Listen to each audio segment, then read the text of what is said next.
2026-এ পশ্চিমবঙ্গের বিধানসভা নিয়ে এবার বড় ঘোষণা কেন্দ্রীয় সরকারের।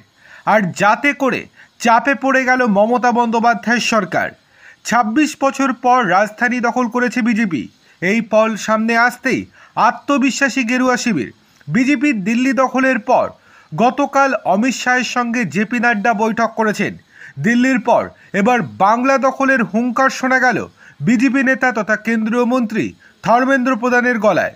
একক সংখ্যাগরিষ্ঠতা নিয়ে রাজধানীতে ক্ষমতায় ফিরেছে বিজেপি। আড়াই দশকের বেশি সময় পার যমুনা পাড়ের রাজধানী দখল নিয়েছে গেরুয়া শিবির। আর তারপরেই নেক্সট টার্গেট ঠিক করে নিয়েছে ভারতীয় জনতা পার্টি। তাদের এখন একটাই লক্ষ্য, বাংলা দখল। দিল্লি জয়ের পর 26-এ বিজেপির যে পাখির চোখ পশ্চিমবঙ্গ, তা রবিবার আরও একবার স্পষ্ট করে দিলেন কেন্দ্রীয় শিক্ষামন্ত্রী ধর্মেন্দ্র প্রধান।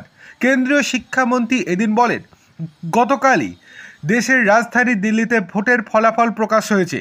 আমি আজকে সকালে যখন পৌঁছালাম, লোকে আমাকে জিজ্ঞাসা করছে, ওড়িশায় আপনাদের সরকার হয়েছে, বিহারে তো হয়েই যাবে, পশ্চিমবঙ্গে কি হবে?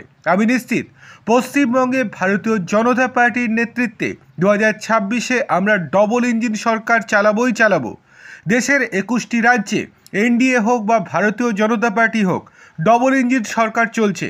ডবল ইঞ্জিন সরকারের সবথেকে বড় ড্রাইভার প্রধানমন্ত্রী নরেন্দ্র মোদীজিকে দেশের মানুষ ভরসা করে, বিশ্বাস করে। 2017-র এপ্রিলে ভুবনেশ্বরে বিজেপির জাতীয় কর্মী সমিতির বৈঠকে অমিত শাহ বলেছিলেন, এখনও বিজেপির স্বর্ণযুগ আসেনি, বাংলা, কেরল, উড়িষ্যায় জিততে হবে। এরপর 2018-র পঞ্চায়েত ভোটের আগেও একই মন্তব্য করেছিলেন তিনি।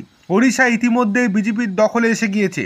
এবার দিল্লিতে ঐতিহাসিক জয়ের পর ফের একবার বঙ্গ দখলের হুঙ্কার ছাড়ল কেন্দ্রীয় বিজেপি নেতৃত্ব।